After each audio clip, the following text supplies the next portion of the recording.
할렐루야. 너무 과분한 칭찬을 해주셔서 부담이 됩니다. 제가 목사님한테 의견 묻고 그걸 따르는 것은요, 제가 겸손해서가 아니고 제가 아이디어가 없기 때문에. 근데 저보다 훨씬 좋은 생각을 늘 유 목사님이 가지고 계시기 때문에, 내 생각보다 낫기 때문에 그래서 그거 택하는 거죠. 가만히 생각해 보니까 목사님 2001년도에 만났나요? 네, 2001년도부터 2007년까지 만 6년 동안 같이 사역을 했었어요. 청년부가 한 30명쯤 모일 때 목사님이 오셨는데, 목사님이 6년 만에, 사실 그 양광교회가 있던 그 은평구 지역에는 제대로 된 대학이 하나 없는 지역이에요. 약간 울리네요, 좀 작게 하면. 대학이 하나 없는 곳에 청년부가 이렇게 부흥된다는 것은 쉽지 않은 거거든요. 근데 30명 모이던 청년부를 한 6년 만에 한 150명 가까이 이렇게 성장을 시켰어요.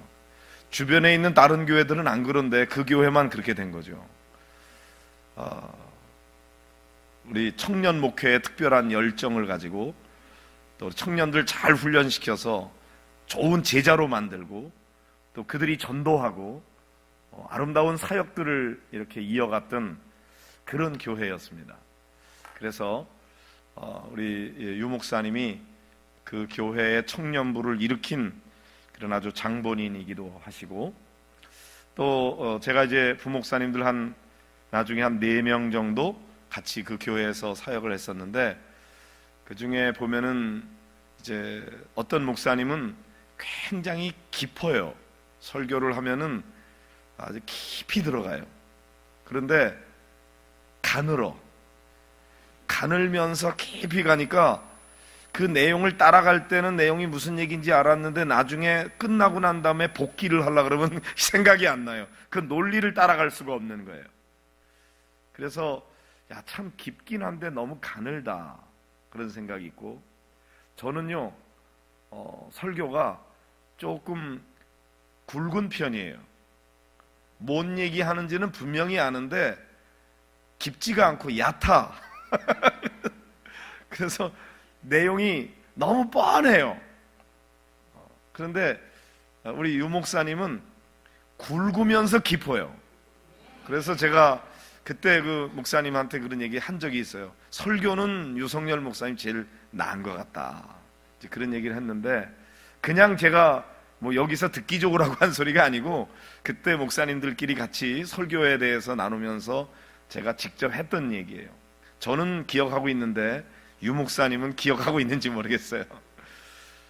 제가 유 목사님 설교를 통해서 많이 도전도 받고 은혜도 받고, 또 실제로 청년부도 많이 부흥시키고 열정이 뛰어나고, 그래서 제가 유 목사님한테 배울 게 많이 있는 그런 목사입니다.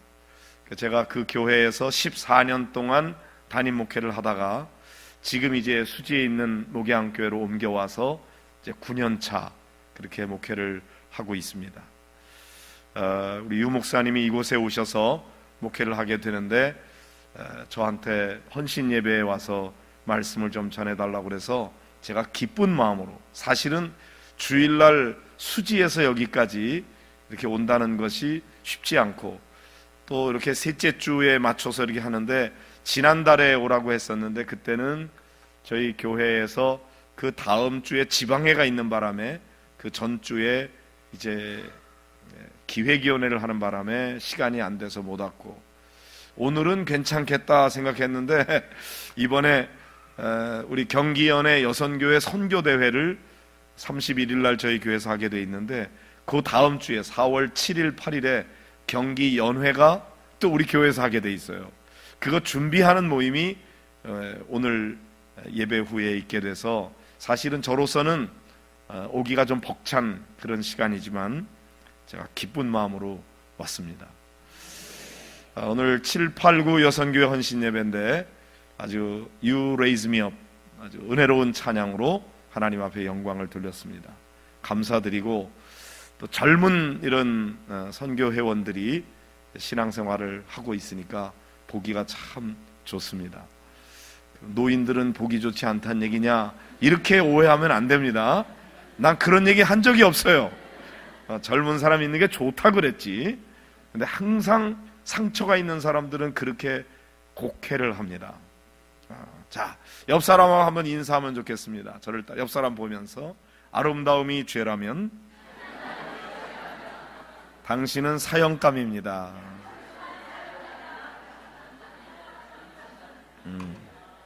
아는 것 같으네 이거.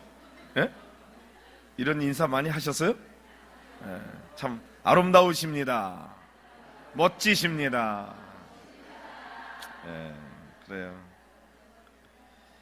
자, 우리 찬양을 좀 하나 하고 제가 말씀을 나누면 좋겠습니다. 성령 하나님 나를 만지소서.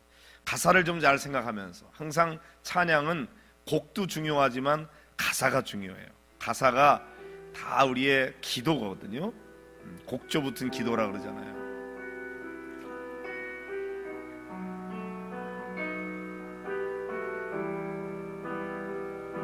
성령 하나님 나를 만지소서. 상하고 깨어져 지친 나를 새롭게 하소서.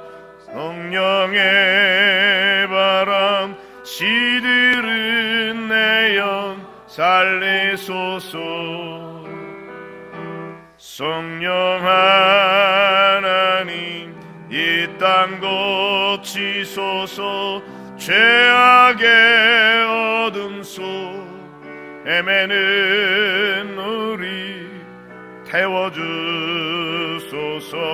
성령의 불로 세상 헛된 맘 태우소서.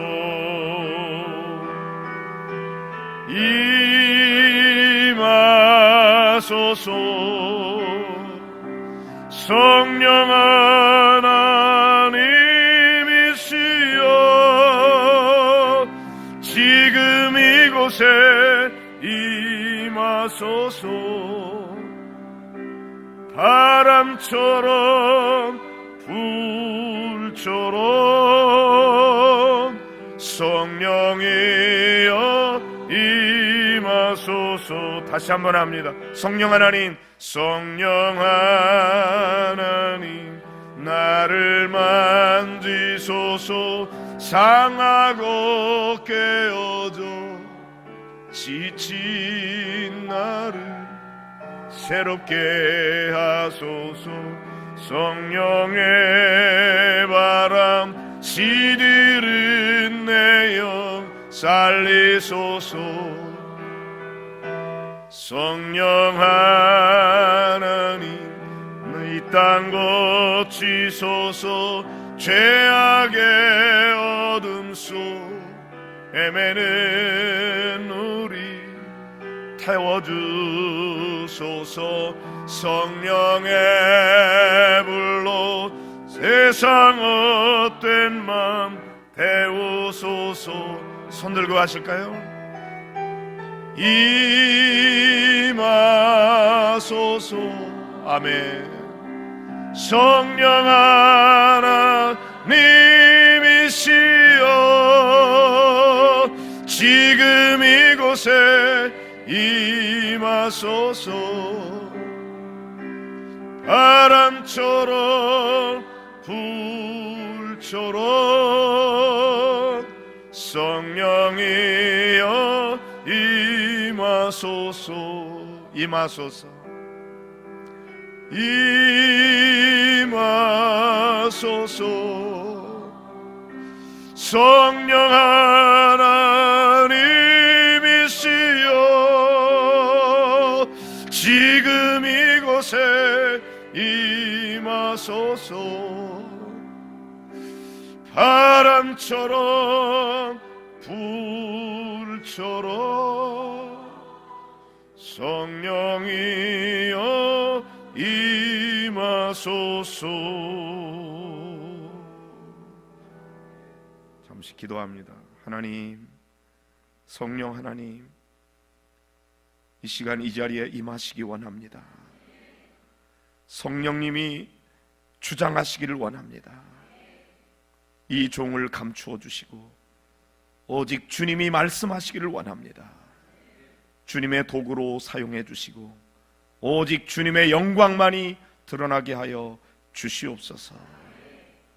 예수님의 이름으로 기도합니다. 아멘.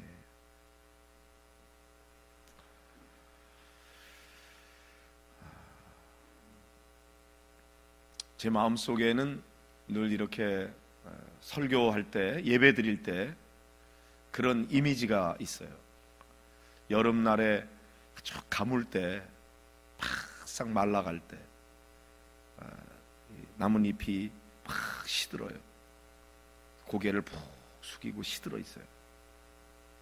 그런데 갑자기 소낙비가 쫙 쏟아지면요, 그것이 쫑긋하게 서면서 파릇파릇하게 일어나고 바짝 힘을 가지면서 살아나는, 마치 죽어가던 것이 다시 살아나는 것 같은 그런 이미지가 있잖아요. 저는 예배에 오는 성도들이 세상 속에 살면서 지치고 상처받고 고통 속에 있는 분들이 교회 올 때는 시든 잎처럼 그렇게 돼 있다가도 이 은강교회 와서 예배드리고 나갈 때는 성령의 소낙비로 흠뻑 젖어가지고, 그래서 쫑긋하게 살아나고, 야 이제 한번 다시 살아보자, 주먹을 불끈 쥐고 막 나가는 그런 놀라운 이 생명의 역사, 변화의 역사, 그런 것들이 이 예배 안에 임하기를 소원합니다. 세상에는 이성적으로 설명할 수 없는 신비한 것들이 참 많이 있어요. 통 예수를 믿을 것 같지도 않던 사람이 어느 날 예수를 영접하고 믿고 신앙생활 하는데 그렇게 열심일 수가 없는 거예요. 내가 볼 때는 저 사람 예수 믿을 것 같지 않아서 아예 제쳐두었던 사람인데 저 사람이 저렇게 열심히 있는 신자가 될 거였다면 내가 저 사람 전도했을 텐데, 그렇지도 않은 사람이 어떻게 저런 변화가 일어나게 됐을까? 그런 경우들이 참 많이 있어요. 우리 한국 교회사 가운데서 아주 유명한 김익두라고 하는 깡패가 목사된 얘기 아마 여러분 아실 거예요. 김익두 그러면은 그 명성이 얼마나 유명했는지 깡패로 사람들이 다 알고 이름만 들어도 벌벌 떨 정도의 아주 못된 깡패였거든요. 그런데 선교사님이 그가 무슨 깡패인지 이런 것도 모르니까 예수 믿으라고 전한 거예요. 그런데 이 깡패가 너무 재수없다고 선교사가 보는 앞에서 성경을 주는데 성경을 푹 찢어가지고 코를 팍 풀어서 내집어 던졌어요. 선교사님이 너무 충격을 받고 하나님의 말씀으로 코를 풀면 코가 썩습니다. 그렇게 이제 얘기를 했대요. 아이 재수 없어, 코가 썩기는. 그리고서는 집에 돌아와가지고 낮잠을 자려고 딱 누웠는데 코가 썩습니다. 코가 썩습니다. 그게 자꾸 귓전을 때리는데, 여러분 진짜 그렇습니까? 성경 찢어가지고 코 풀면 코가 썩습니까? 그럴 리가 없죠. 어떻게 보면 말도 안 되는 얘기인데 그 사람에게는 그 말이 자꾸 괴로움이 되는 거예요. 그래서 견디지를 못해가지고 그 사람이 그 선교사님한테 와서 나 코 좀 안 썩게 해달라고. 그 못된 깡패가 정말 어떻게 보면 논리적으로 별로 말도 안 되는 그런 말에 그의 마음의 변화가 일어나면서 예수를 영접하고 그가 세례를 받고 그리고 목사가 됐다는 거예요. 이성적으로는 말도 안 되는 얘기예요. 근데 그가 그렇게 예수를 믿게 되는 거, 그게 성령의 역사인 거예요. 우리가 성경에도 보면요, 이 박해자 사울이 그냥 예수 믿는 사람 잡아 가두기 위해서 다메섹으로 가다가 거기서 갑자기 강력한 빛이 임하면서 그가 눈이 멀게 되고 그리고 아나니아라고 하는 선지자에게 기도를 받으면서 눈에서 비늘 같은 것이 떨어지고 그가 예수를 믿는 사람이 되잖아요. 그냥 예수 믿는 사람이 됐어요? 위대한 전도자가 됐잖아요. 세상에 그런 박해자가, 그런 전도자가 되리라고 아무도 상상 못하는데 성령께서 강권적으로 역사하니까 박해자가 전도자가 된단 말이죠. 이게 다 알고 보면 성령의 역사인 거예요.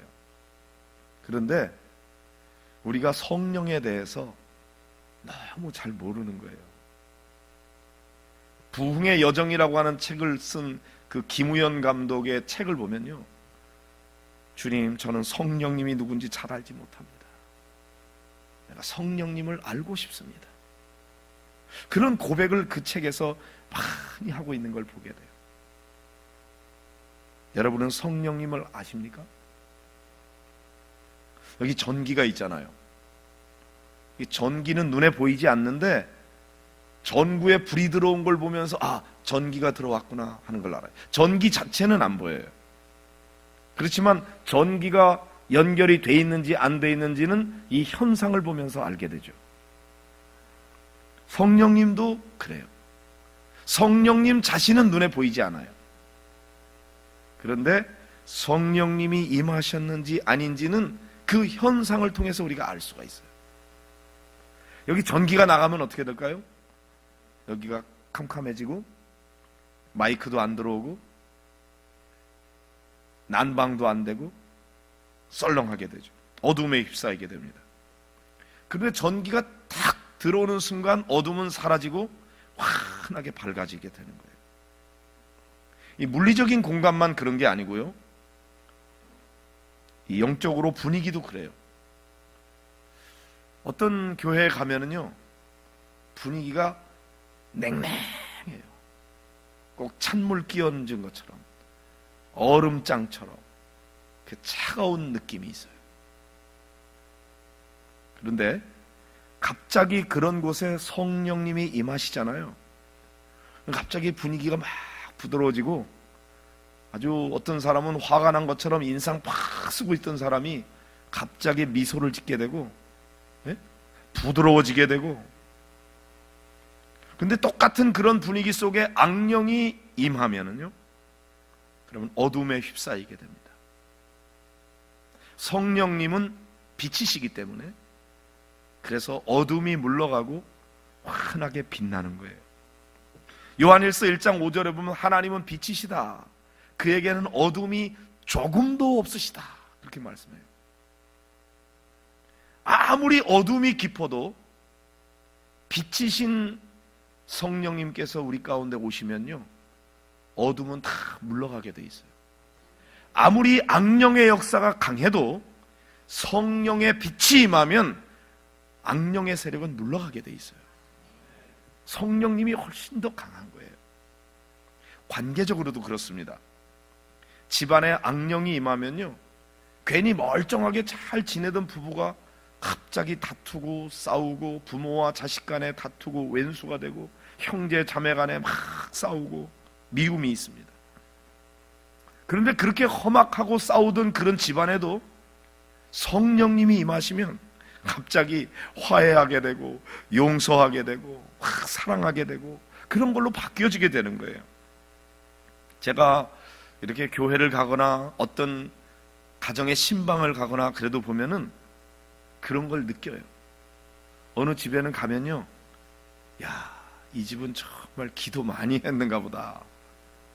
찬송이 막 은혜가 있고 말씀을 전하는데 말씀이 솔솔 풀리고 너무 은혜스러운 그런 예배를 드리게 되는 가정이 있는가 하면요, 어떤 집은 말도 안 했는데도 불구하고 왜 그렇게 찬송이 힘들고 말씀을 전하는데도 말이 자꾸 꼬이고 기도를 하는데도 막 침이 마르고 막 힘든지 모르겠어요.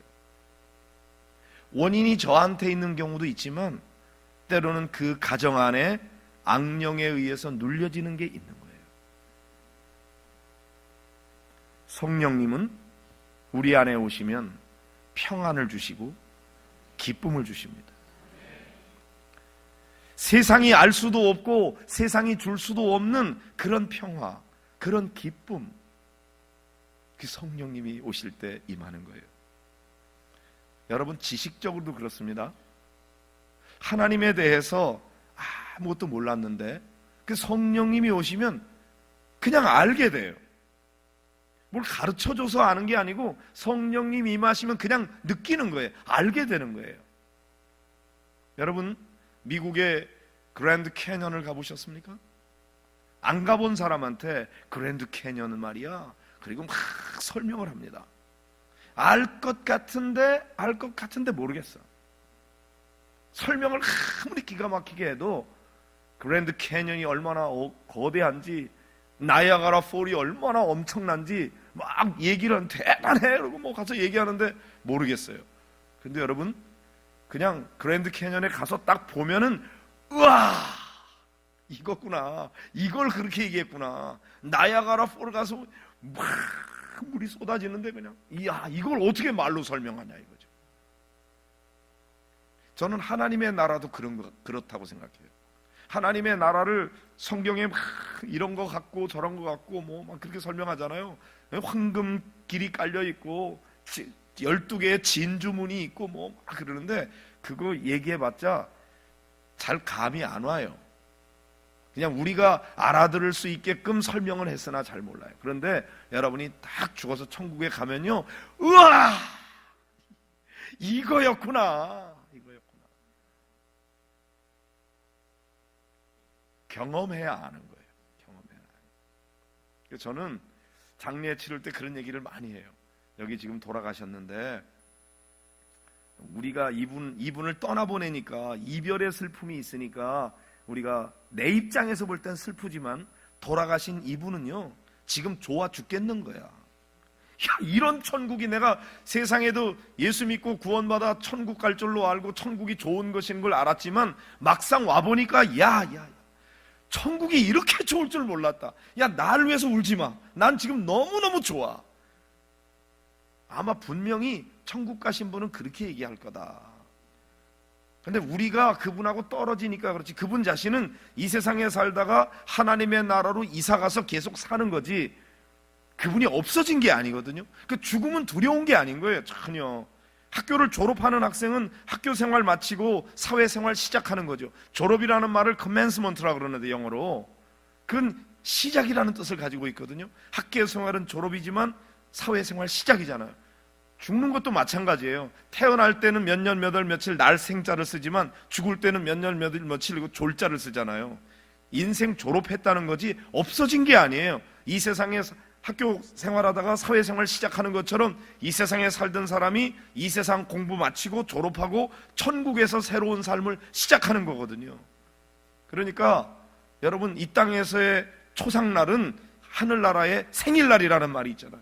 하나님 나라에서는 새 생명이 태어난 거예요. 이야, 새 생명 왔다고 막 축하하고 파티가 벌어지는데 우리 입장에서 보면 떠남이죠. 그러나 하나님의 나라에서는 새로운 만남이고 좋은 건데, 그 하나님의 나라는요, 여기서 아무리 말로 설명해도 몰라요. 가서 딱 경험하면 아는 거죠. 하나님도 마찬가지예요. 하나님이 이렇게 사랑의 하나님입니다. 하나님이 이렇게 은혜로운 분입니다. 주님이 십자가에 우리를 위해서 달려 돌아가셨습니다. 말로 설명해가지고는 사실 잘 몰라요. 그런데 성령님이 우리에게 딱 오셔서 그 놀라운 영적 비밀을 보여주시면 그냥 알게 되는 거예요. 그래서 여러분, 하나님에 대해서는 우리가 연구한다고 아는 게 아니에요. 네? 세상에 공부 많이 한 박사라 그래서 하나님에 대해서 아는 게 아니에요. 공부 하나도 못한 무식한 그런 사람일지라도 성령님이 그에게 임하시면요, 하나님에 대해서는 그 사람이 더 많이 아는 거예요. 하나님의 영 외에는 누가 하나님의 사정을 알겠느냐 이거죠. 사람의 영 외에는 사람의 속을 알 수 없는 것처럼 하나님의 영 외에는 하나님을 알 수가 없어요. 왜? 하나님의 영은 그 성령이니까. 성령은 하나님의 깊은 것까지도 다 통달하신다 그랬잖아요. 그 성령님이 우리에게 오시면 뭐라고 얘기하지 않는데도 하나님이 그냥 알게 되는 거예요. 하나님은 느끼게 되는 거예요. 그래서 우리가 신앙생활할 때 성령 받지 않고 신앙생활하는 것은 기적이에요. 신앙생활 제대로 할 수가 없어요. 성령의 임재가 없는데 하나님이 주시는 놀라운 기쁨과 평화를 알 수가 없어요. 경험할 수가 없어요. 성령님이 오시면 그 기쁨과 그 평화를 체험하는 거예요. 아, 이거였구나. 예수 믿는 기쁨이 이거였구나. 알게 되는 거죠. 그래서 성령님의 계시가 있어야 하나님을 알 수가 있어요. 지혜와 계시의 영으로 임할 때 하나님을 알게 되는 거예요. 에베소서에도 그런 말씀이 있잖아요. 지혜와 계시의 영을 주셔서 하나님을 알게 하시고. 계시라는 말이 뭐죠? 계시라는 말을 영어로는 revelation이라고 그러는데 동사는 reveal이에요. 나타내다, 보여주다 그런 말이죠. 하나님 당신 자신을 열어서 보여주시는 만큼만 우리가 하나님을 알 수 있어요. 하나님이 안 보여주시고 비밀에 닫혀 있는데 닫아 놓으셨는데 우리가 막 뚫고 들어가서 찾아낼 수가 없어요. 하나님이 열어서 보여주셔야 돼요. 하나님이 우리에게 계시로 임하실 때까지 우리는 아무것도 하나님에 대해서 알 수가 없어요. 하나님이 휘장을 열어서 감추어져 있는 하나님의 놀라운 비밀을 열어주시면 그만큼만 아는 거예요. 하나님의 전부를 알 수가 없어요. 마치 붓뚜껑 가지고 저 하늘을 쳐다보면서 이 붓뚜껑 속에 들어있는 하늘이 하늘의 전부인 것처럼 생각하면 얼마나 어리석어요.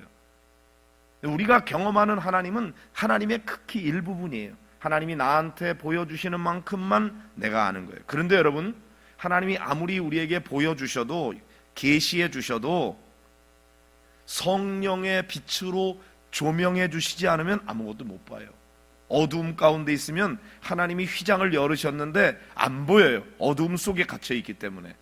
그래서 성령의 조명이 있을 때 열어주신 만큼 볼 수가 있는 거예요. 캄캄함 속에 갇혀 있으면 아무리 계시가 임해도 알 수가 없어요. 근데 하나님이 거기에 빛을 비추어 주시면 어둠은 물러가게 되어 있고 우리가 볼 수 있는 거죠. 그런데 여러분, 하나님이 열어서 계시해 주시고 성령이 조명하셔서 빛을 비추어 주시는데도 불구하고 우리가 보려면 어떻게 해야 돼요? 내 눈을 떠야 돼요. 아무리 성령님이 계시하시고 빛을 비추어 주셔도 내 눈이 감겨져 있으면 아무것도 볼 수가 없어요. 성령님이 우리의 영적인 눈을 열어주셔야 하나님이 어떤 분인지를 우리가 알게 되는 거죠. 바울에게 비늘이 떨어질 때에 그가 볼 수 있었던 것처럼 이 시간 성령님께서 이 자리에 오셔서 계시하여 주시고 조명해 주시고 여러분의 영적인 눈을 열어주시기를 축복합니다. 성령님이 오시면 활력이 있게 됩니다. 살아나게 됩니다. 가정이 살아나고 교회가 살아나고 어둠의 권세 아래 있으면 아무리 노력해도 안 돼요. 그런데 성령이 임하시면 막 헌신하고 싶은 마음이 일어나는 것입니다. 자원하는 마음이 일어나게 되는 거예요. 마음에 기쁨이 있고 억지로 하는 것이 아니라 내가 막 봉사가 하고 싶어서 하는 거예요. 그러니까 여러분, 헌신도 봉사도 성령 받아야 제대로 하는 거지, 성령 안 받고 은혜 받지 않고 그리고 봉사하려고 그러면은 입이 대빨 나와가지고 투덜투덜대면서 왜 나만 와서 이런 거 해야 돼? 승질 막 내고 그렇게 안 하는 것보다는 나은데 그렇게 하려면 관둬. 그래서 어떻게 해야 돼요? 은혜 받고 해야 돼요. 주일날 와서 예배도 안 드리고 가서 봉사하는 사람이 있어요. 투덜투덜. 일부 예배에 나와서 예배 드리고 은혜 받고 성령 충만해서 그 다음에 헌신을 해야지. 여러분, 신앙생활을 그냥 윤리 생활이라고 생각하는 사람들이 있어요. 예수 안 믿어도 윤리 도덕적으로 바르게 살면 된다고 생각하는 거고, 신앙생활은 바르게 살자고 그러는 거지, 그런 정도의 수준으로 신앙생활을 하는 거예요. 예, 교회 다니는데 윤리적인 생활에 관심이 많아요. 바른 생활, 봉사생활, 덕행을 하는 거 좋은 거죠. 예수 믿는 사람은 윤리적으로 바르게 살아야 돼요. 그러나 여러분, 예수 믿는 것은 단순히 윤리 도덕적으로 바르게 살자는 것이 아니에요. 어떤 사람은 종교 생활을 하는 사람이 있어요. 새벽 기도도 나오고 성경도 열심히 읽고 예배도 드리고 헌금 생활도 하고 잘해요. 그런데 그냥 종교적인 의무를 할 뿐이에요. 어릴 때부터 교회 다녀가지고 이거 안 하면 허전하고, 이거 안 하면 무슨 벌 받을 것 같고, 하나님의 무슨 진노가 임할 것 같고, 그러니까 두려워서 주일마다 교회 나와서 예배는 드려요.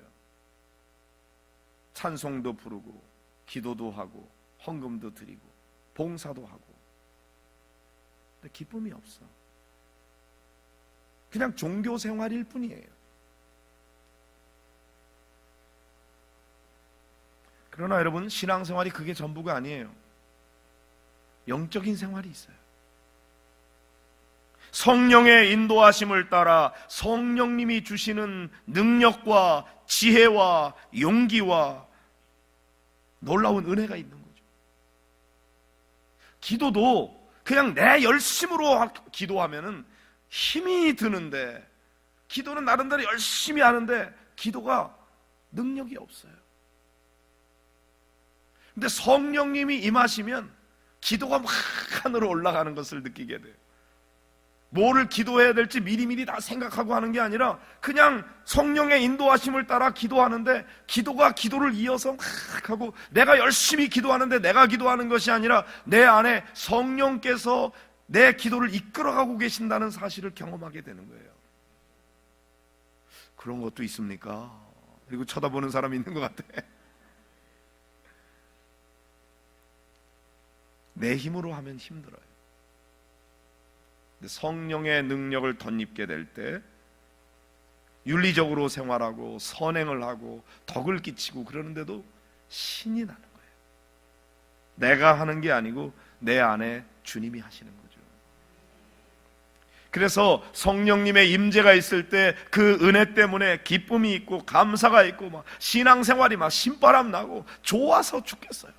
막 성도들끼리 속으로 모여가지고 서로 은혜 나누고, 막 같이 기도하고, 성도들끼리 함께 만나고, 막 선교 회원들끼리 만나고, 이게 막 즐거운 거예요. 막 기다려지는 거예요.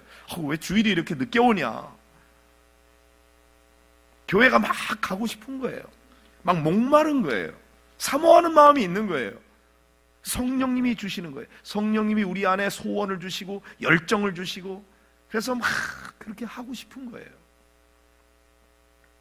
근데 그렇지 않고 내가 의무를 가지고 이거를 하려고 그러면은 신앙생활이 재미가 없는 거예요. 전도도 전도하라는 것처럼 부담스러운 게 어디 있어요? 전도만 하라고 안 해도 신앙생활 할 만하다. 왜 자꾸 전도하라 그러냐? 왜요? 우리가 전도하러 갈 때 어떤 이미지가 있죠? 내가 전도를 하려고 그러면 저 사람이 거절할 거라고 하는 두려움이 있는 거죠. 안 믿으려고 그러는데 믿으라고 강요하는 것을 전도라고 생각하니까 전도하기가 두려운 거예요. 이거 내가 이성적으로 논리적으로 복음을 잘 설명한다고 그래서 전도가 되는 게 아니에요. 성령님이 역사하셔야 되는 거예요. 나도 성령님이 역사하셔야 전도하고 싶은 마음이 일어나고요, 성령님이 역사하셔야 믿을 것 같지도 않는 사람이 마음의 문을 열고 예수님 영접하고 구원받는 역사가 일어나게 되는 거예요. 여러분, 바울같이 위대한 사도가 복음 전할 때 어떻게 했다고 그래요? 바울이 오늘 고린도전서 2장에 읽은 말씀 있잖아요. 하나님의 증거를 전할 때 말과 지혜의 아름다운 것으로 아니하였다 그랬어요. 여러분, 바울이 지식이 부족해서 못했나요? 바울은 바리새인 중에 바리새인이었어요. 가말리엘의 문화생이었어요. 최고의 지식을 가지고 있었던 사람이었어요. 그런데 그가 지혜가 없어서 그런 거 안 한 게 아니고, 그렇게 해봤자 역사가 일어나지 않는 것을 안 거예요. 바울도 여러분 3절에 보면은 한번 읽어볼까요? 내가 너희 가운데 거할 때 약하고 두려워하고 심히 떨었노라. 바울도 떨었대요. 바울이 두려워했대요. 그 위대한 사도가 말씀 전하는데 두려움이 있었어요. 떨림이 있었어요. 아, 나만 두려운 게 아니구나. 바울도 두려웠구나. 그런데 여러분, 아무리 말과 지혜의 아름다운 것으로 해봤자 소용이 없는 거예요. 그런데 이성적으로 볼 때는 미련하기 짝이 없는 예수 그리스도와 그가 십자가에 못 박히신 거, 그걸 전하는 거예요. 여러분, 고린도전서 1장에 보면은 십자가의 도가 멸망하는 자들에게는 미련한 것이요 그랬거든요. 아니, 세상에 전할 게 없어서 그 끔찍하고 극악무도한 사형틀에 불과한 십자가에 달린 예수를 전합니까? 고상한 예수를 전해야지. 표적을 구하는 유대인에게는 거리끼는 것입니다.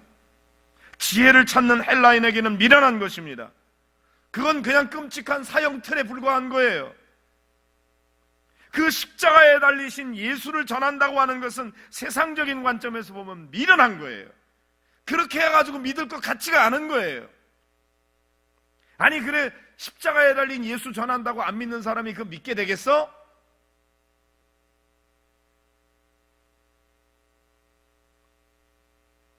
두렵고 떨리는 거죠. 근데 여러분, 바울 사도는 십자가에 달린 예수 외에는 알지 않기로 작정했대요. 왜요? 그 미련하게 보여지는 그거를 전할 때 성령의 나타나심과 능력으로 전하니까 사람들이 그걸 믿게 되더라니까요. 예수님의 십자가가 내 죄 때문입니다. 우리의 죄를 대속하기 위해서 십자가에 달려 돌아가셨고, 그 예수님의 십자가의 보혈로 우리 그걸 믿을 때 우리의 모든 죄가 사함받고 우리가 하나님의 자녀가 됩니다. 이성적으로는 그게 그렇게 될 것 같지가 않은데, 근데 성령님이 역사하시면 그걸 믿는 거예요. 그걸 받아들이는 거예요. 그리고 구원받은 기쁨과 감격을 가지고 신앙생활을 하게 되는 것이죠. 여러분, 성령을 의지할 때 놀라운 일이 일어나는 겁니다. 지식으로 되는 게 아니에요. 성령으로, 능력으로 되는 거예요. 성령님이 임하셔야 되는 거예요. 오늘도 다시 우리 교회 안에 성령님이 임하셔야 됩니다. 하나님의 영이 떠난 곳에는 아무런 역사도 일어나지 않습니다. 여러분, 아무리 논리적으로 바른 그런 주장을 한다고 해서 믿어지는 게 아니에요. 지혜로운 말로, 미사역으로 아름다운 얘기를 한다고 믿음이 생기는 게 아니에요. 성령님이 임하실 때 믿어지는 거예요. 여러분, 엘리 제사장의 아들 비느하스의 아내가 아들을 낳았어요. 그때 이스라엘 백성들이 블레셋과의 전투에 나가서 하나님의 언약궤를 빼앗겼다는 소식을 듣고 그의 시아버지 엘리 제사장이 의자에 앉아있다가 충격을 받아가지고 넘어지면서 목이 부러져서 죽어버렸어요. 그리고 비느하스의 아내는 아이를 낳았어요. 아들을 낳았는데 나아가면서 죽는 거죠. 그때 아이의 이름을 뭐라고 붙였어요? 이가봇이라고 그랬다 그랬어요. 이가봇이 무슨 뜻이에요? 영광이 떠났다 이거예요. 하나님의 언약궤는 하나님의 임재를 상징하는 건데 언약궤를 빼앗겨버리고 하나님의 영광이 떠나버렸어요. 이스라엘은 아무것도 아닌 거예요. 하나님이 그들 가운데 임하실 때 하나님이 쓰시는 민족인 거지. 하나님의 영이 떠났는데 이스라엘이 뭐예요? 아무것도 아니에요. 삼손이라고 하는 사람은 하나님 앞에 태어날 때부터 사사로 성별된 사람이었는데 하나님의 영이 그에게 임하니까 나귀 턱뼈 하나만 가지고도 1000명의 사람을 때려잡는 엄청난 힘을 가졌고, 사자를 손으로 그 입을 찢어 죽이는 그런 괴력을 가졌던 사람이었어요. 그러나 그가 데릴라라고 하는 여인에게 꾀임에 빠져가지고 머리가 다 잘리고 하나님의 영이 삼손에게서 떠나갔을 때 그는 아무것도 아닌 거였어요. 그러나 그가 두 눈이 다 빠지고 연자 맷돌을 매는 그런 신세가 되었으나 다곤 신전에 많은 3000명의 사람들이 모였을 때 거기에 가서 하나님 앞에 기도하면서, 하나님, 나를 용서해 주시고 다시 한번 나를 사용해 주십시오. 그렇게 기도할 때 하나님의 영이 그에게 임하였어요. 그때 그 다곤 신전을 바치고 있던 기둥을 밀어버리게 될 때 그 신전이 무너지면서 그가 살아있을 때 죽인 사람보다 죽을 때 더 많은 사람을 죽이는 그런 엄청난 일을 하게 됐죠. 하나님의 영이 떠나면 아무것도 아닙니다. 오늘 한국교회에 하나님의 영이 임하여 계시는가? 아니, 은강교회에 하나님의 영의 임재가 있는가? 내 심령 속에 하나님의 영이 계시는가? 그 중요한 거예요. 여러분이 남들보다 더 많이 배우지 못한 것이 문제가 아니에요. 여러분이 돈을 더 많이 벌지 못한 게 문제가 아니고 사회적 지위가 높지 않은 것이 문제가 아니에요. 여기 인원이 더 많이 모이지 않는 게 문제가 아니에요. 하나님의 영이 임하셔야 되는 거예요.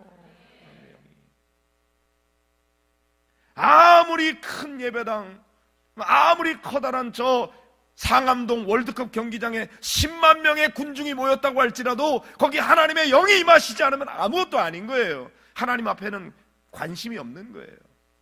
그러나 주님의 이름으로 두세 사람이 모인 곳에 거기 주의 영이 임하시면 하나님이 관심 가시는 자리가 되고 거기에 하나님의 놀라운 역사가 나타나는 거예요. 마가의 다락방에 120문도들이 모였을 때 어느 날 갑자기 오순절날에 임할 때 성령께서 거기 임하시니까 그들이 각기 다른 방언으로 말하며 불의 혀 같은 것이 각 사람의 머리 위에 임하여 있었어요. 놀라운 역사가 일어나게 된 거예요. 인원이 문제가 아닌 것입니다. 로마서 8장 9절에 보면 누구든지 그리스도의 영이 없으면 그리스도의 사람이 아니라고 그랬어요. 교회 다닌다고 그리스도인이 아니에요. 그 교인이에요. 교인. 그리스도의 영이 임하셔야 그리스도인인 거예요. 여러분은 육신의 생각을 하십니까? 영의 생각을 하십니까? 육의 생각은 사망이요 영의 생각은 생명과 평안이라고 그랬어요. 육의 생각은 하나님과 원수가 되나니 이는 하나님의 법에 굴복하지 아니할 뿐만 아니라 할 수도 없다 그랬어요. 육신에 있는 자들은 하나님을 기쁘시게 할 수 없다. 오늘 많은 성도들이 성령에 대해서 무지해요. 영적인 세계에 대해서 사모하는 마음이 없어요. 하나님의 영광이 떠나버리고 하나님의 능력이 나타나지 않아요. 다시 성령께서 주의 성전에 임하셔야 됩니다. 성령의 지혜와 능력을 덧입고 나아가야 됩니다. 성령의 능력이 없이는 아무것도 할 수가 없습니다. 하나님의 영으로 인도함을 받는 그들은 하나님의 아들이라고 그랬어요. 그런 사람이 하나님을 아빠, 아버지라고 부르짖는다 그랬거든요. 성령님이 친히 우리 영과 더불어 우리가 하나님의 자녀인 것을 증언하신다고 그랬어요. 하나님의 자녀는 하나님의 상속자입니다. 하나님의 자녀는 그리스도와 함께 영광을 받습니다. 그 영광을 받기 위하여 고난도 함께 받아야 되는 거예요. 그런데 우리가 현재 받는 고난은 장차 우리에게 나타날 영광과 비교할 수 없다고 그랬어요. 그러므로 성령 충만한 성도는 오늘 그리스도와 함께 어떠한 시련도 어떠한 역경도 다 이겨나가는 거예요. 그러므로 성령 충만해야 되는 것입니다. 술 취하지 말고 성령으로 충만하시기를 바랍니다. 하나님을 더욱 사모하시기 바랍니다. 하나님을 더 사랑하세요. 로마서 8장 28절에 보면 우리가 알거니와 하나님을 사랑하는 자 곧 그의 뜻대로 부르심을 입은 자들에게는 모든 것이 합력하여 선을 이루느니라 그랬어요. 하나님을 사랑하는 자, 우리의 우리를 향한 하나님의 사랑은 끊어지지 않습니다. 그러므로 성령 충만하시기를 바랍니다. 지식으로 안 돼요. 결심한다고 되는 게 아니에요. 하나님의 영이 임하셔야 되는 거예요. 그러니까 성령님을 사모해야 돼요. 성령님은 인격이시기 때문에 우리가 사모하지 않으면 오시지 않아요. 여러분이 은강교회가 가장 소중한 생명처럼 여겨지는 것은 성령의 임재가 있는 교회가 되어야 되는 거예요. 성령님은 우리를 도와주시고 우리와 동행하시고 우리를 변호해 주시고 우리를 위로해 주시고 우리에게 평안을 주시고 우리에게 기쁨을 주시고 성령님이 우리를 감싸 주시고 우리를 새롭게 하십니다. 성령이 오실 때 놀라운 능력이 임하게 되고 변화가 일어나게 되고 부흥이 일어나게 되는 겁니다. 너무 좋아요. 부흥이여 다시 오라. 부흥이 어떻게 오는 거예요? 성령님이 임하시면 부흥이 오는 거예요. 그러면 여러분의 심령 속에 성령님을 사모하시고 성령님, 내가 성령님을 알기 원합니다. 성령님, 내 심령 속에 오시기 원합니다. 우리 가정 안에 오시기 원합니다. 우리 교회 안에 오시기 원합니다. 성령님이 이끄시는 교회가 되기를 원합니다. 간절히 사모하는 마음으로 하나님 앞에 매달려 기도하고 구해야 되는데 구하는 자에게 성령을 주시지 않겠느냐 그랬잖아요. 근데 구하지 않는 거예요. 옛날 얘기예요. 성령 충만한 교회 언제 얘기야? 언제 철야 기도하고 언제 금식 기도하고 언제 성령의 놀라운 임재와 그 은사를 경험했습니까? 성령님이 임하실 때 우리에게 새로운 마음을 주시고 새로운 영을 부어주시고 돌같은 마음, 굳은 마음 없애주시고 살갗처럼 부드러운 마음을 주시고, 예? 성령님이 임하시면 마른 뼈가 살아나는 거예요. 성령님이 임하시면 하나님의 보좌로부터 생수의 강물이 흘러나오는 거예요. 이 흘러가는 물이 가는 곳마다 물이 살아나는 거예요. 바다의 물이 살아나고 강물이 흘러가는 곳마다 번성하는 모든 생물들이 살아나고 고기가 많아지고 강 좌우에 각종 실과의 나무가 자라서 그 잎이 시들지 않고 열매가 끊이지 않고 달마다 열매가 맺혀지는 놀라운 환상이 현실이 되는 겁니다. 그 열매는 먹을만하고 잎사귀는 약재료가 되고, 요엘서에 보면은 내가 모든 사람에게 나의 영을 부어주겠다. 너희 아들, 딸은 예언을 하고 노인들은 꿈을 꾸고 젊은이들은 환상을 볼 것이다. 그때가 되면 종들에게까지도 남녀를 가리지 않고 나의 영을 부어주겠다 말씀하셨어요. 요한은 물로 세례를 베풀었습니다. 예수님은 성령으로 세례를 베푸실 분이십니다. 목마른 사람은 다 내게로 와서 마셔라. 나를 믿는 사람은 성경의 이름과 같이 그 배에서 생수의 강이 흘러나리라. 이 생수는 성령을 가리켜 하신 말씀이라고 그랬어요. 예수님이 승천하시기 전에 다시 약속하십니다. 성령이 너에게 임하시면 너희가 권능을 받고 예루살렘과 온 유대와 사마리아와 땅끝까지 이르러 내 증인이 되리라. 성령이 임하실 때 두나미스, 다이너마이트 같은 놀라운 능력이 임하게 되는 거예요. 오늘 우리가 성령을 다시 사모해야 돼요. 성령의 은혜 없이는 안 됩니다. 성령님 도와주세요. 내 영을 살려주세요. 우리 교회를 새롭게 해주세요. 다시 부흥이 일어나게 해주세요. 성령님의 은혜 없이는 안 됩니다. 성령님 임하소서, 성령님 임하소서. 간절한 마음으로 사모하며 구할 때 그분은 자유한 영이기 때문에 언제 어떻게 올지 몰라요. 우리가 오라 그런다고 오는 건 아니에요. 그러나 사모하는 자에게 임하십니다. 이 은강교회가 오늘 7, 8, 9 여선교회가 헌신 예배 드리는데 여러분들이 가장 사모하고 구해야 될 기도의 제목은 성령님 임하시옵소서. 성령의 나타나심으로, 성령의 놀라운 능력으로 하나님 앞에 헌신하고 봉사할 때 거기 놀라운 역사가 일어나는 거예요. 우리 찬양 다시 한번 부르고 기도하는 시간 갖겠습니다.